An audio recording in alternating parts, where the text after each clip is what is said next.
The last few years have been a bit unpredictable when it comes to holiday sales. Usually you could almost guarantee that most Etsy shops are going to have a significant increase in sales in October, November, December, or fourth quarter. My busy season is usually in the summer. This year, 2022, thanks to a viral video that I had in June, and then the 2 summers prior, I had a significant increase in mask sales because I sell masks, and then they have I think officially almost dropped off, so I'm not even going to restock them anymore. Even if I ignore those unusually high sales months, November and December aren't really much higher than any other month of the year, if at all. So if that is happening for your Etsy shop and you're hearing people talking about how the rush of Black Friday and November, December have insane sales, but you're not seeing that, that's not unusual. It's more common to have higher sales in those months, sure, but it's not uncommon, especially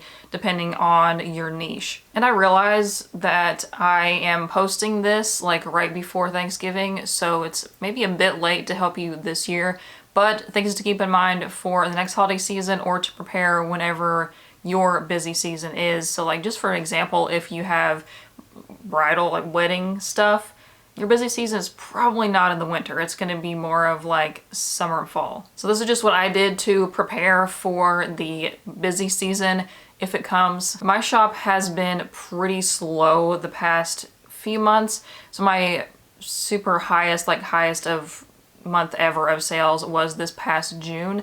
And then July was up there. I don't think it was the second highest, but I'm pretty sure it was the third highest month as far as sales. But then October and the beginning part of November this year, not great. So even though I don't have much evidence for my shop really having super high sales this month and next month, I'm going to just prepare anyways and make things a little bit easier on myself. Etsy has had a few sales events to get ready or do a pre-Black Friday kind of thing, and I chose not to participate in those. But I am participating in the site-wide sale that's going on right now as I'm filming this from November 18th through the 30th. And I'm doing that sale on my Etsy and Shopify. I did a quick 3-day sale around Halloween just on my Shopify, and I only advertised it to my mailing list.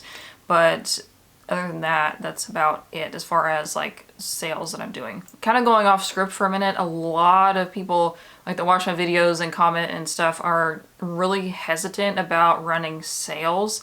I'm gonna do a whole video about this concept of things always being on sale because it's pretty fascinating. If you look into how it actually works psychologically, and also how it has worked for other very large businesses. And especially if you are selling on Etsy, people are going to expect things to be on sale during certain times, especially for Black Friday.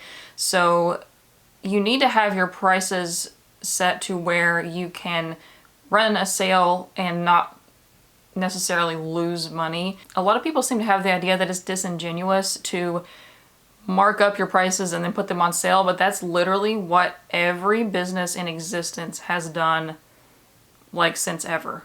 So in a previous video I mentioned that you could do that if you wanted to run a 20% sale. You need to increase your prices by 20% so that way you can take 20% off.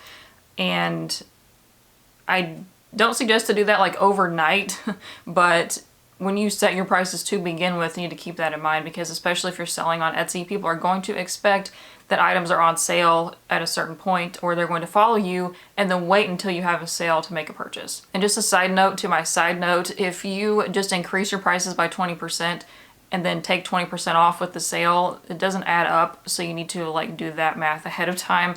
So say your item is $10 originally and you don't have enough room in there to do the 20% off. So if you multiply 10 by 1.2, that's 120%. That would be adding 20%. That's 12. But then if you take 20% off of 12, it is not 10, it is 9.6.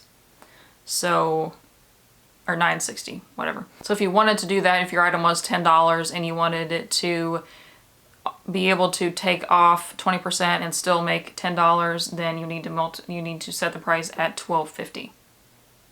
Don't be scared to put your products on sale, because even though it's going to feel like you are losing money, It's going to encourage more people to buy, therefore you're going to make more money in the long run.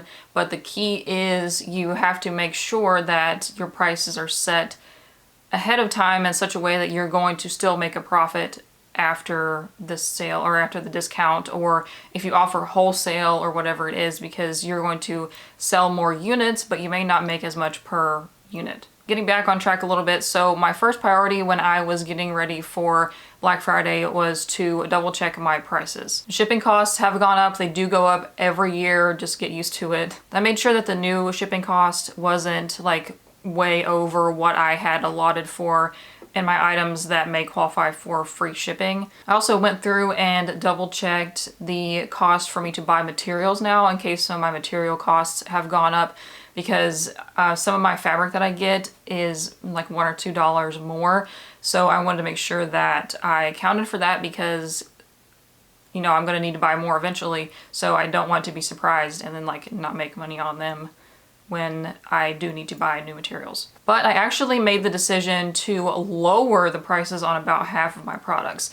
Now, I don't mean I lowered them by 50%. I mean that like half of my product types that I have, I lowered the prices on them a little bit. I have some staple, like best selling product categories or product types that are selling very well, but the other ones are not so much, so I wanted to see why. And I keep track of when I update prices just so I can do this kind of analysis. So the last time I had updated the prices was, I believe, earlier this year, maybe in February, and I noticed that around that same time the sales dropped off when I increased the prices. So it had been quite a while and plenty of time for me to get good analysis on, actually probably too much time to get analysis on how well those were selling at the current price point.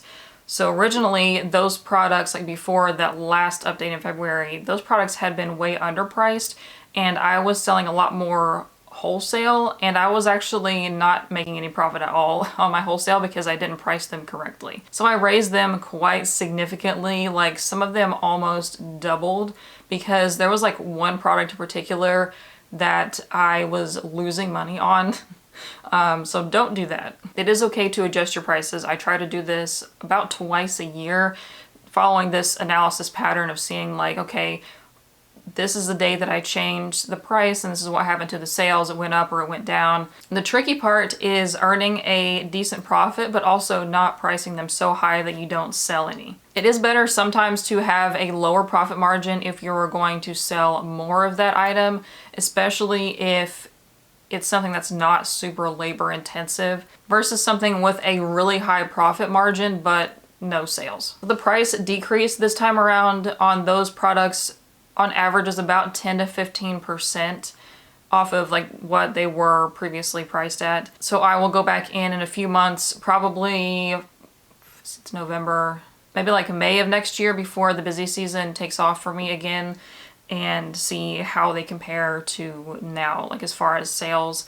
And I'm actually filming this about 2 weeks after I changed those prices. And I went back and looked at my sales history from the time I changed them up until the sale started, because I didn't consider the sale in with that because it kind of skewed a little bit. But just in the 2 weeks after I changed the prices, I sold about double the amount that I usually do of those products in a month.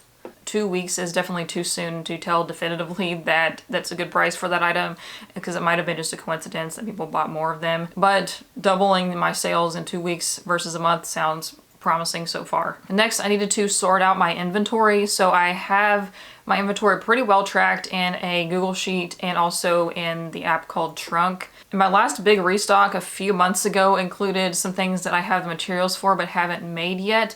So I am working on getting that up to like 100% ready to ship. Not quite there yet, but I took my best-selling items and stocked up on those. One day last week I had 6 or 7 orders to ship, and it only took me 10 minutes because I had everything in stock and ready to go. So I would very much like for that to happen every day, especially if I get another influx of orders. Another important thing to check before you run a sale or a big event like Black Friday is how many packaging supplies you have. And it's a good thing that I thought about this to include in this video, because the other day I went and checked how many mailers I have and I checked how many packing slips I have, and I forgot to check how many shipping labels I have. And I don't have any extra rolls. Whatever is in my printer is it.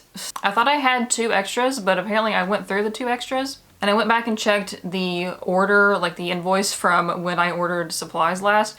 I ordered 700 mailers and only 500 shipping labels. So that doesn't add up.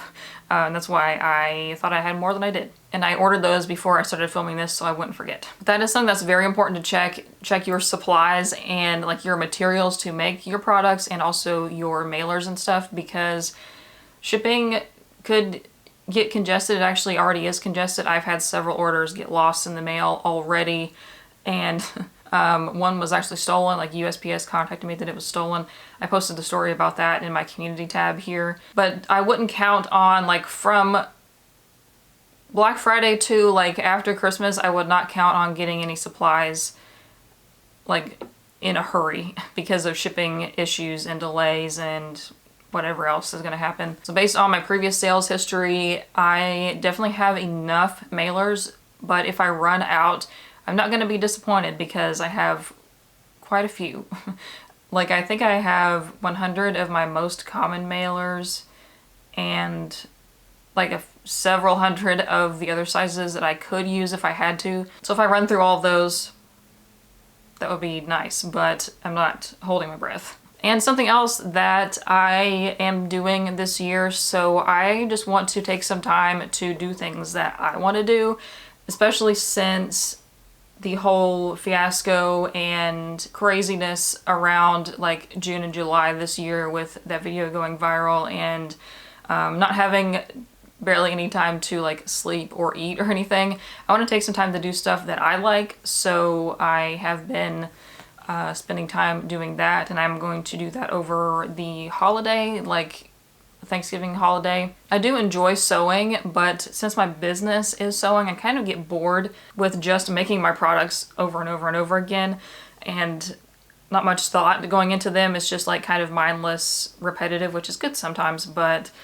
I am wanting to like make some things for myself that I've wanted to. Like the past few months, I have made curtains and things that I really needed to that I didn't have time to make before. I'm sure a lot of you can relate to this as well, but I try very hard now. I used to not do this, but I try really hard to keep my hobbies and work separate, although I literally just said that I sew for work and then I sew for fun also. It's so hard to do that and like not have something that's a hobby that you want to turn into a business, like if you're entrepreneurially minded like I am. But I am starting a second business sometime. I'm not going to give too much detail, but I'm not sure like when I'm going to do this. I have talked about it before in vlogs, but I think I'm scrapping the original idea and going in a little bit of a different direction. So I don't think I'm going to like put too much effort into that this year. I might wait until next year. But one of my next priorities is to set up a filming area in the other bedroom because this one I'm having trouble with the lighting and I want something a little more permanent. And I also want to do like other things where I can have like overhead shots of like what I'm doing. And my tripod now is at its highest and I have to, and it's like level with my head right now sitting in a chair. If you have a suggestion for like an overhead tripod that would hold a really heavy DSLR camera, let me know. Or my husband has a GoPro. So if you know one that would work with the GoPro, let me know as well. I might borrow his. I say borrow, but he doesn't even use it, so. But even though it may seem like I'm all like hustle culture all the time, I am really not. Like, please make sure to take care of yourself and take breaks when you need to. And you know, do the best that you can, especially if you do get busy this time of year. And I know for a lot of people, especially like having a business and if you have a day job and then like trying to juggle family and like seeing everyone for Thanksgiving or Christmas later on, it is difficult. And I know not everyone has the best relationship with their families and things. And my heart goes out to you through the internet if you are having trouble this year as well. Your challenge for today is to come up with one thing that you want to do for you and not for your business or for work or for your family, spouse, whatever else you have to do. Something for you. Let me know what you're gonna do, or if you have done something recently, then let me know. But that is it for me today. I will see you in the next one and in the comments. Goodbye.